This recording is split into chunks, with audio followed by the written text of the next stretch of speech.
of wandering nomads engineer the America's greatest empire in just 200 years. They had to devise engineering systems which were extraordinary for their age. Their civilization rivaled Rome in its sophistication. The Aztecs had the best technology that could be produced in the conditions of which they lived. Aqueducts, palaces, pyramids, and temples stood as a tribute to their gods and a testament to the power of humankind. The Aztecs' crowning achievement was a gleaming capital city that astonished European explorers called the Venice of the New World. The city spread out, glittering against its canals and its lake, bedecked with fine trees and beautiful mansions. Their thirst for power and blood set them on a course for destruction. When it finally came, their annihilation would be swifter and more complete than the world had ever known.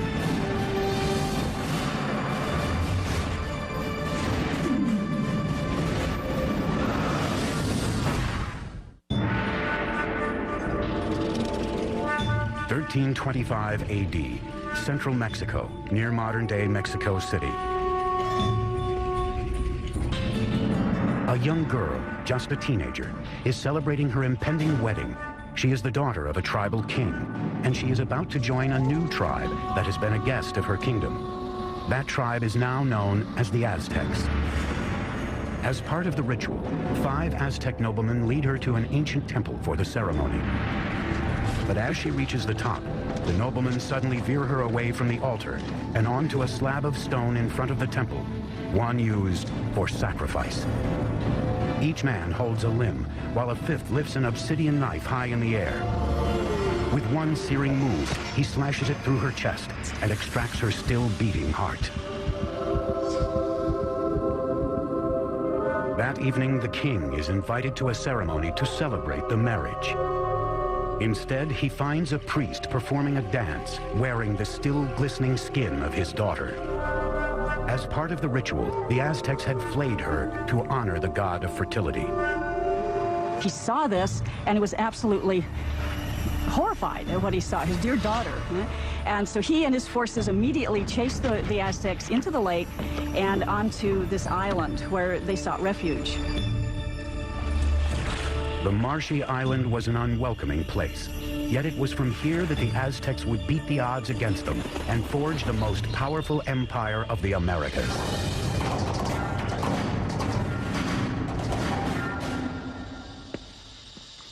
Hi, I'm Peter Weller. When I think of the Aztecs, I think of an elegant people with beautiful skin and flamboyant headdresses of many colors, and I think of floating cities and a terrific song by Neil Young about Montezuma and Cortez. But I also think of knives, of obsidian glass ripping into chest cavities and hands, pulling out bleeding hearts and holding them high. Most of the Aztec sacrifices were performed in a temple atop a stone pyramid like this one. The Aztecs felt that without these offerings, the sun would literally cease to rise and the universe would die. Now, Aztec history is a fusion of fact and myth, but what we do know is that this murder, as horrific as it was, not only marked the beginning of the Aztec Empire, it also marked the location from where it would rise. The island the Aztecs were banished to after their disastrous sacrifice of the princess was in Lake Texcoco, the largest of 5 interconnected lakes covering a valley about 40 by 70 miles. Today, this once vast and open valley is teeming with what is modern-day Mexico City, one of the largest cities in the world. But 700 years ago, the island was so swampy, no one had laid claim to it. Now, as they gazed on the lake, the Aztec leader Tenoch announced to his followers that he had seen an eagle perched on a cactus in the middle of the lake, a sign from the gods that they had found their new home. They would name their city Tenochtitlan. Life is tough for the Aztecs in the early days of Tenochtitlan, but they have a vision of a powerful city modeled on an ancient and legendary city just 25 miles away. They called this city Teotihuacan, or City of the Gods. We know very little about Teotihuacan because all we have is the archaeological remains. We don't have any writing, we don't have any documentation that really fleshes out what went on at this big city. It was in ruins, even in Aztec times, but they believed it to be the stomping grounds of the gods, and the literal birthplace of the sun itself. The place the Aztecs most revered in Teotihuacan was a pyramid that rose above the tree line. It was called the Pyramid of the Sun. The massive Sun Pyramid contains 1 million cubic yards of earth and stone, with a base roughly the same as the Great Pyramid of Giza in Egypt. The Aztecs believed Teotihuacan was laid out in the image of the cosmos, created by their gods. Now it was this image they would attempt to replicate in the construction of their new city, Tenochtitlan. Taking on the challenge would be an Aztec leader named Acamapichtli. In 1376, he embarked on an ambitious plan to engineer an advanced city at Tenochtitlan. But there was a problem. The swampy islands that they took over needed a lot of work. When they started to build anything, it would begin to subside. There was simply no foundation on which to build. The Aztec solution would revolutionize the architecture of the Americas. They began by anchoring their buildings deep in the ground, using a system of pilings made from wood. Workers cut stakes into 30-foot lengths, 3 to 4 inches wide. These were driven into the soft ground to make a foundation. The pilings were often surrounded with volcanic stone to add strength. Masons and bricklayers could then build walls on top of this base with confidence. They have found wooden pylons to hold the foundations of the pyramids. The fact that it didn't sink or the fact that it didn't just topple, I think that's a major feat of engineering. Tenochtitlan was an island city, but the lakes surrounding it were very shallow, sometimes only 7 feet deep. The whole thing looked like a giant metroplex floating on a pond. Originally, the only way to get from this floating city to the mainland was by boat. But the Aztecs eventually devised a series of causeways, sometimes 45 feet wide, that would connect their floating city to the mainland provinces. The causeway was supported by strong wooden pilings, the same pilings that supported their temples and other buildings. Thousands of these pilings had to be driven deep into the lake bed, and this presented a logistical challenge that could only be met by a strong, skilled labor force and the best of Mesoamerica's engineers. To build a causeway, 2 lines of stakes were laid out. Then the space between them was filled with stones and earth until it reached several feet above the water level.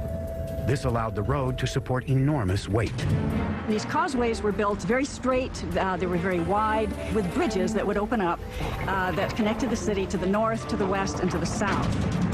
The roads enabled the Aztecs to transport larger, heavier materials for building.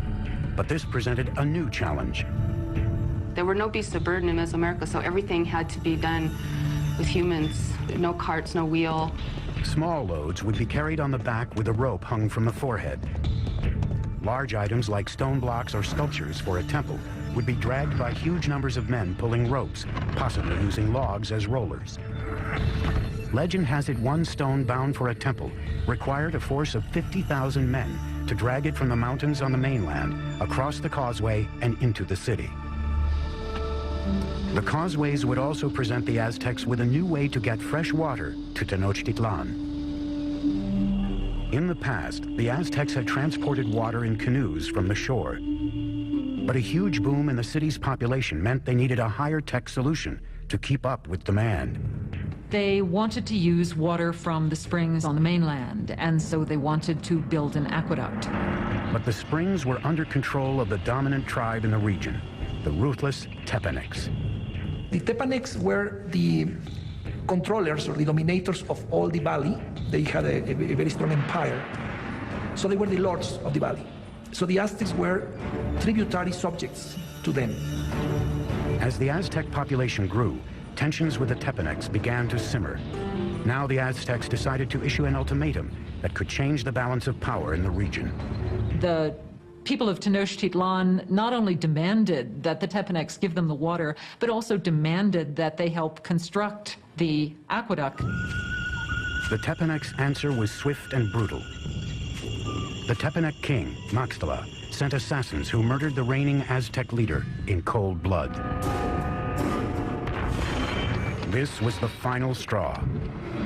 After decades of domination, the Aztecs would finally make their move and wage war against their ruthless overlords. And they would launch a series of wildly ambitious building projects around their growing island city that would earn them a reputation as the greatest engineers of the Americas. The founding tribe of the Aztecs called themselves the Mexica. The country of Mexico gets its name from this tribe. It is 1428, and the Aztecs have declared war on their overlords, a tribe called the Tepanecs. But to defeat the Tepanecs, they would need a little help from their neighbors. The Aztecs approached the nearby city-state of Texcoco. There, a decisive leader was on the rise. His name was Nezahualcóyotl, and his domineering leadership would be instrumental in forging the Aztec Empire. With Nezahualcóyotl at their side, the Aztec underdogs would go for the jugular. They launched an all-out attack on the Tepanec capital. After a siege of more than 100 days, they broke through Tepanec defenses and slaughtered their oppressors.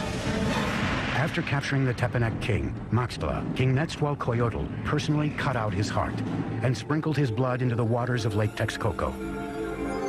Suddenly, the tables had turned. That is the exact moment of the beginning of the empire, and the Aztecs became the leaders of the Valley of Mexico. After conquering the Valley of Mexico, the Aztecs could now turn their attention to bringing clean water to their growing city.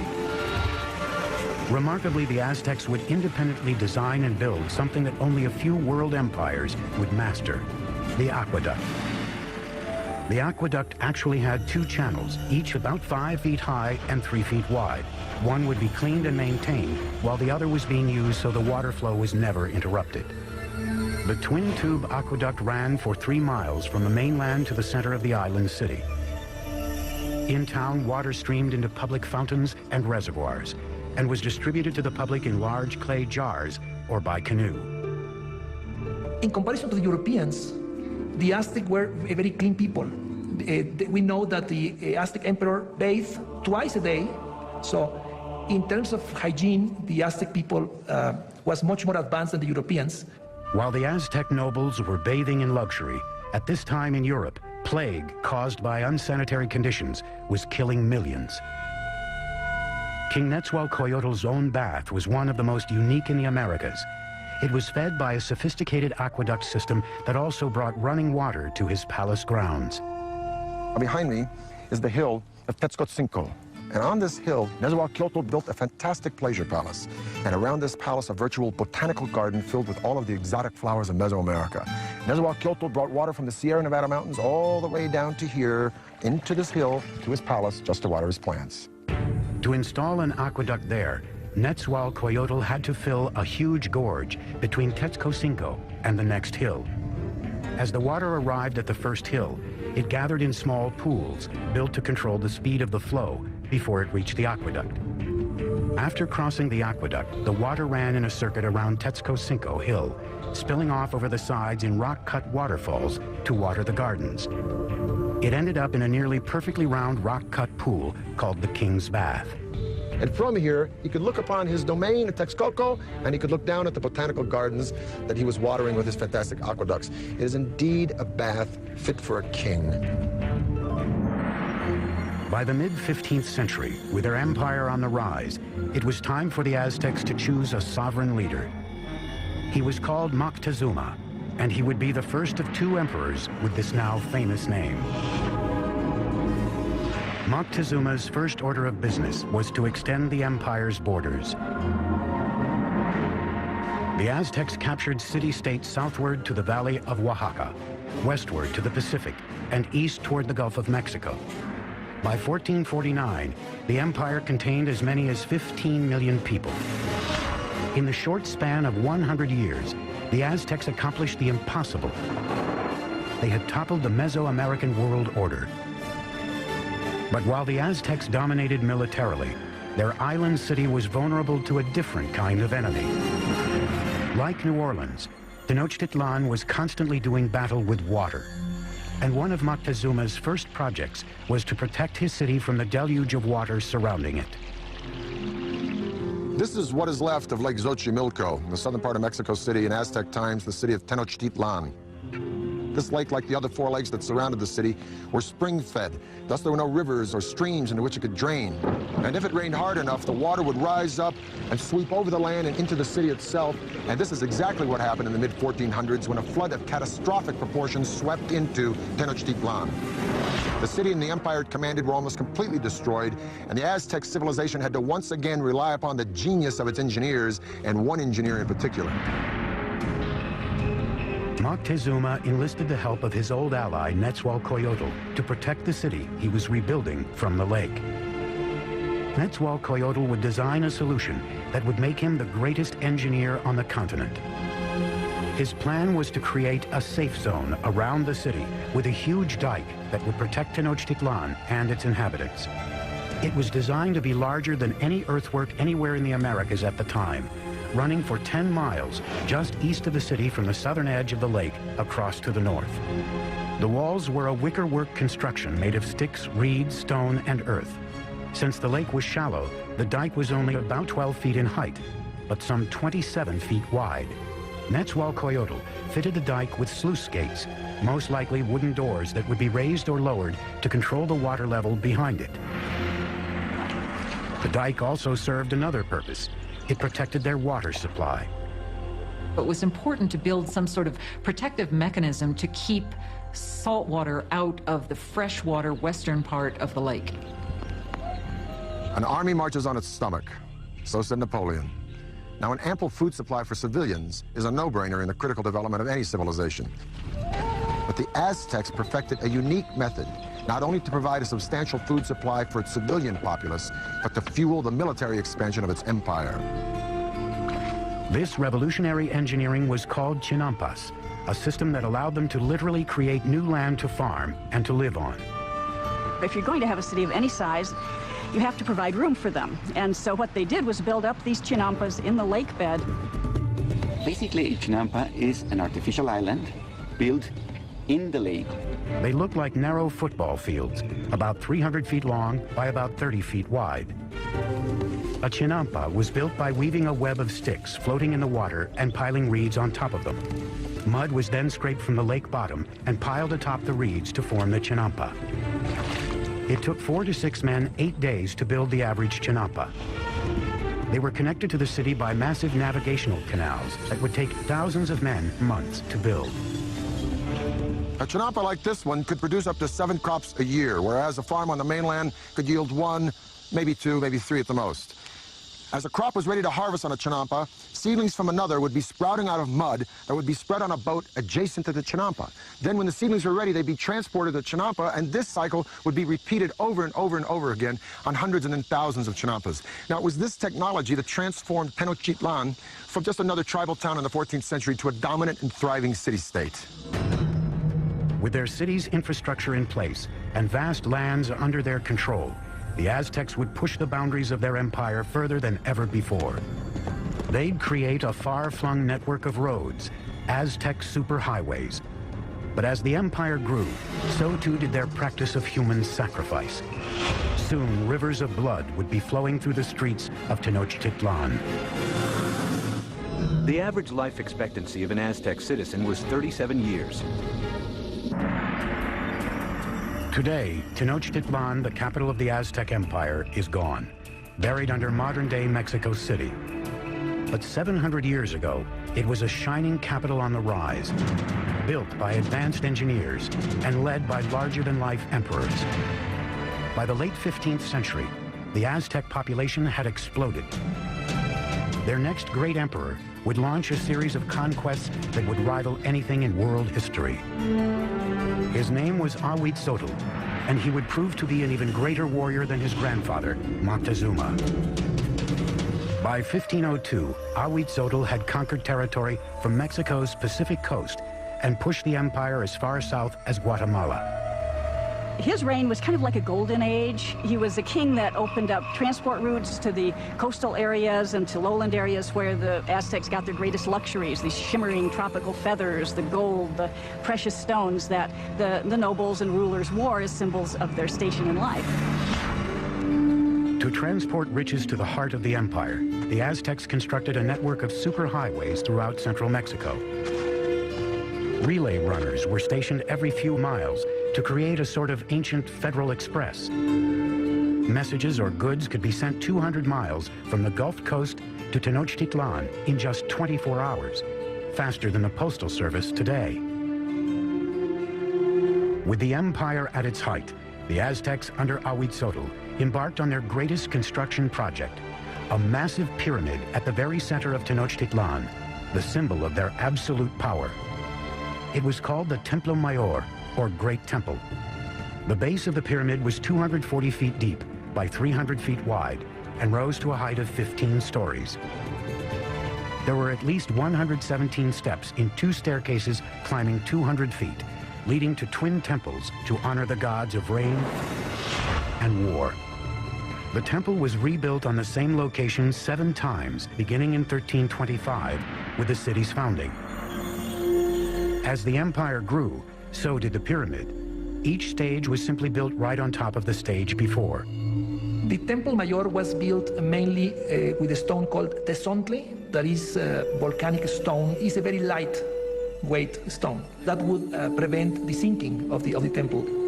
For floors and walls, the Aztecs applied a lime plaster, which was a form of concrete.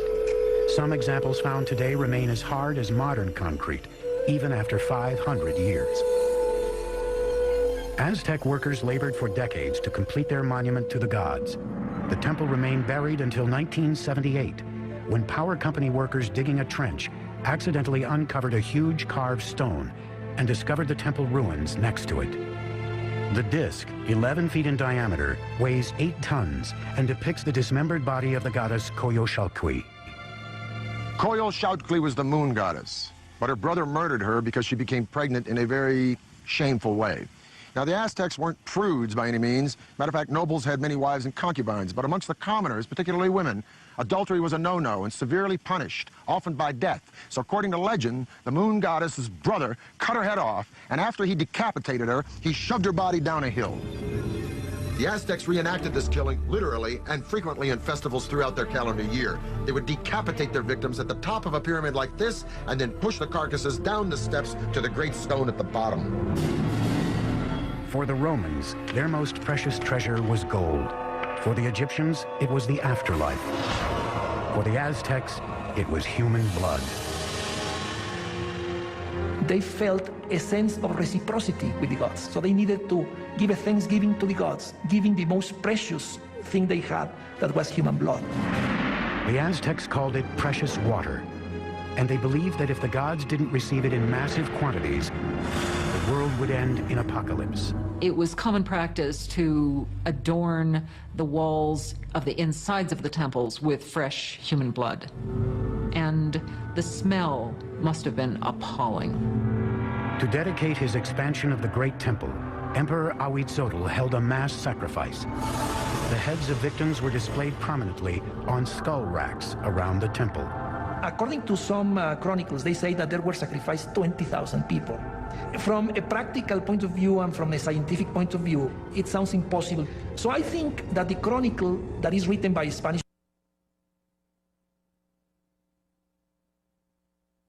sources is basically telling us that to their eyes, they were many. As Ahuitzotl's reign continued, the bloodletting skyrocketed. Life in Tenochtitlan soon became an orgy of death. Friends and enemies alike would be brought in to witness the sacrifices. It's always ritual. Sacrifice was always a ritual event, but it was also a political statement, and it was a kind of form of intimidation. By the time of Ahuitzotl's death, the Aztecs had institutionalized sacrificial killing and turned killing on the battlefield into an art form. They were the America's fiercest fighters, an elite cadre of whom would have a spectacular new mountainside temple dedicated to them. But even they were not prepared for the war of the worlds that was about to descend upon them. Aztecs used obsidian to craft their blades, a volcanic stone so sharp it's utilized in modern-day eye surgery. 1502, Ahuitzotl, Emperor of the Aztecs, is dead. Moctezuma II, a 34-year-old former priest, comes to power.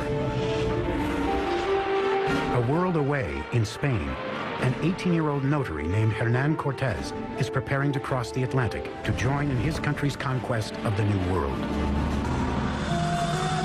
This is the zenith of the Aztec Empire. It now covers at least 80,000 square miles, reaching out from Tenochtitlan to both coasts and as far south as Guatemala. The Aztecs' The Aztecs were the largest of 5 interconnected lakes covering a valley about 40 by 7 kilometers. From a practical point of view and from a scientific point of view, it sounds impossible. So I think that the chronicle that is written by Spanish Some 25 million people are subject to Aztec rule. 38 provinces, containing innumerable city-states, are paying them heavy tribute, making the emperor and nobles fabulously rich. The city spread out, glittering against its canals and its lake, bedecked with fine trees and beautiful mansions. And Moctezuma II presided over it all. He was known for his statesmanship and military skills. A tough leader, he slaughtered the population of towns that wouldn't bend to his rule. But privately, he was troubled. It seems that Moctezuma was a passive individual, perhaps even a depressive individual. Legend says that when he witnessed a comet streaking across the skies over Tenochtitlan, he spent the rest of the night in tears. As the weeks went by, he became increasingly paranoid. But at the height of his obsession with the supernatural, a very real threat approached from across the sea. Spies posted along the Gulf Coast reported strange sightings offshore that they were at a loss to describe. They never have seen a boat, so they didn't even have a word to describe that. So the Indians refer to those boats as mountains that move in the water. In 1519, after sailing from Cuba, Cortez landed with 11 of these floating mountains and 500 men on the Gulf of Mexico, 200 miles southeast of Tenochtitlan. The tribes were astonished by these men with metal armor and animals they had never seen. As he moved inland, tribes who resisted were brutally slaughtered, but many others were happy to provide him with provisions and men. One of the ways in which one local lord down on the Gulf Coast curried favor was to give Cortez and his company a group of women who were to not only provide for them in housekeepers sort of manner, but were also clearly meant to be courtesans as well and provide sexual services to them. But among the concubines, one in particular caught the eye of Cortez himself. She was the daughter of a chieftain who had been sold into slavery and was called La Malinche. They developed an intimate relationship, and in time, she bore a son to him. And he would have been one of the first people of mixed blood in the New World. But she was much more than a mistress. She became an interpreter for Cortez, and her role expanded to advisor and intermediary between him and the Aztecs. Not only was she his translator, but she could also tell him about things that were being said that he was not intended to hear or understand. Moctezuma's network of relay runners kept him apprised of the Spaniards' movements. It was clear they were headed for his city. As he advanced toward Tenochtitlan through the summer of 1519, Cortez amassed an army of thousands. Moctezuma's army of warriors numbered in the hundreds of thousands. They wore animal costumes on the battlefield to intimidate their opponents. Part of it was spectacle. You had just incredible costumes that the different warriors would wear. The most important warriors were knights, dressed as jaguars and eagles. The Aztec knights were initiated into their orders at sacred ceremonies at special temples like this one. This is the cave temple at Malinalco, one of 6 temples on this remote mountainside, a few hours south of Mexico City. It was finished by Moctezuma II around 1502, shortly after his coronation. Now, over in Europe, Michelangelo was pounding out the David for the Republic of Florence. But while Michelangelo was carving the David, the Aztecs were here carving this temple right out of the side of this mountain. And it is the only temple in the entire Western Hemisphere built in this manner. At the bottom of the stairs of Cuauhtli are the sculptures of 2 jaguars. On each side of the door, there are the remnants of 2 warriors. Now, the door itself represents the open mouth of a giant serpent. You can literally see its tongue coming out of the room. The Aztecs believed that this was the entrance to the womb of the earth. Now, the privileged warriors would come here, go into the room with sculptures of eagles, have their noses pierced, and offer blood and sacrifice to Huitzilopochtli, the god of war.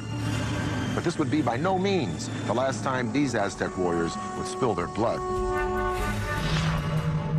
The first meeting between Cortez and Moctezuma would be peaceful, but the conquistador knew a huge and bloody clash between the old world and the new would soon take place.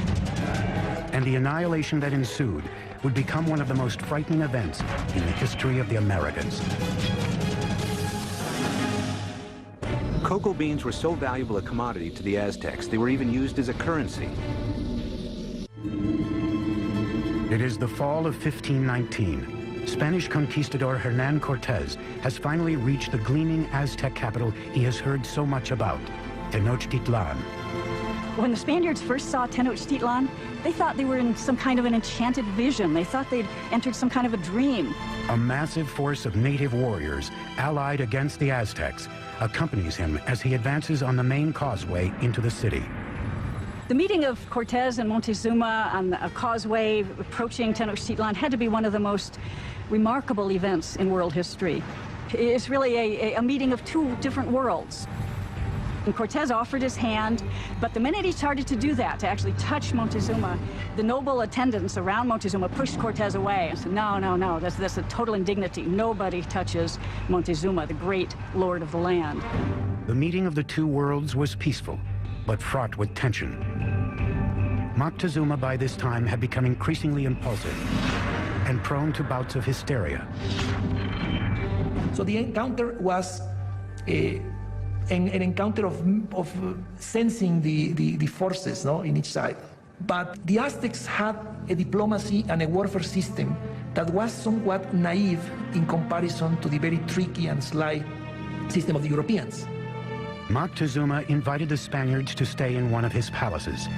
It would prove to be a catastrophic mistake. As the Spaniards entered the city, they were so awed they thought they were dreaming. At the heart of the city stood the emperor's colossal palace. The palace of Moctezuma II was a massive complex spread across 6 acres near the Great Temple. One of the Spaniards noted that every day at Moctezuma's palace, 600 nobles gathered, and they would hear the word of their emperor. Moctezuma received the Spaniards in a large reception chamber just beyond the main entrance, designed to make the emperor appear omnipotent. But Moctezuma's palace would be the last ever built by the Aztecs. Not a week into their visit, the Spaniards went for the jugular, kidnapping Moctezuma. It was an audacious move, but it paid off. The empire appeared to be theirs. Even though Moctezuma was still the official leader of the city, he was really, for some time, nothing more than a mouthpiece for Cortés. For 6 months, tensions within the walls of Tenochtitlan slowly simmered. Then, in the spring of 1520, it all came to a head. One morning, Spanish soldiers interrupted a sacred sacrifice and slaughtered those taking part. The move sparked an uprising. For the Aztecs, the Spaniards had committed an unspeakable sacrilege. The city became engulfed in chaos as the Aztecs marched on Moctezuma's palace. Moctezuma gets up on the top of the palace and tries to talk to the people and calm them down, and by now they're just not having any of it. Moctezuma had become nothing more than the Spaniards' puppet, a betrayal so great in the eyes of his people, they pummeled him with rocks and arrows. Shortly after, Moctezuma's lifeless body was tossed from the palace walls. Whether he died at Spanish hands or from injuries inflicted by his own people may never be known. And the Spaniards at that point decided this would be probably a good time to leave the city. On the night of June 30th, 1520, the Spaniards attempted to escape under cover of darkness. But they can't separate themselves from the plunder that they've gotten so far, so they're weighted down with all of the things that they want to take with them. They were easy targets for the Aztec warriors, who caught them on the causeway. Bodies quickly piled up in the water. 400 Spaniards were killed, along with several thousand of their Indian allies. That escape has come to be called the Noche Triste, the sad night. Cortés and a few others managed to escape with their lives. The Spaniards would now destroy the shining city of Tenochtitlan for good. He would begin by severing the lifeblood of the city, the aqueduct.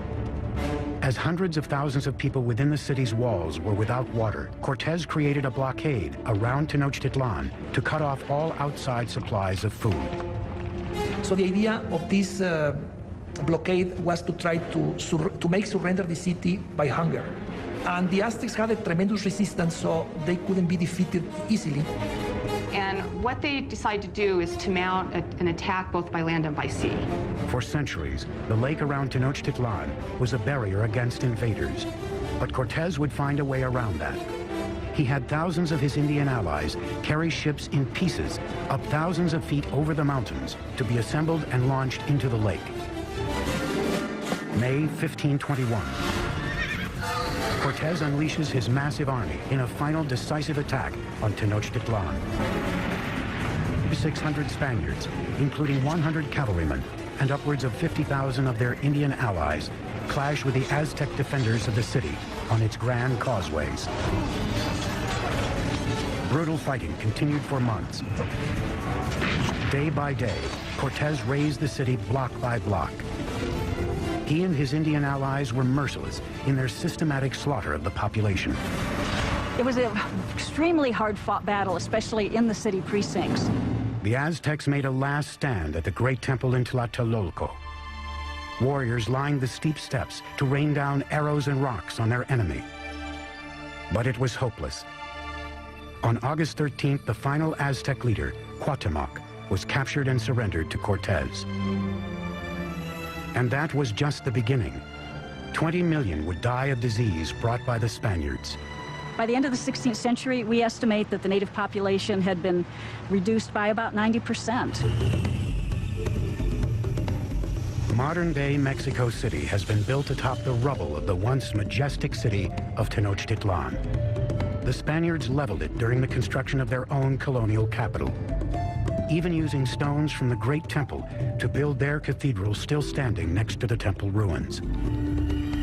The Aztec Empire had vanished, and with it, a legacy of astonishing engineering achievements. It has become clear from their sophisticated systems of urban planning, agriculture, and waterworks that the Aztecs stood among the most advanced of the world's great empires. The cave temple here at Malinalco is one of the few truly impressive Aztec achievements that the Spanish did not destroy. And stunning sights such as this beg the tantalizing question, if the Spanish had not come, what would Mexico look like today? I'm Peter Weller for the History Channel.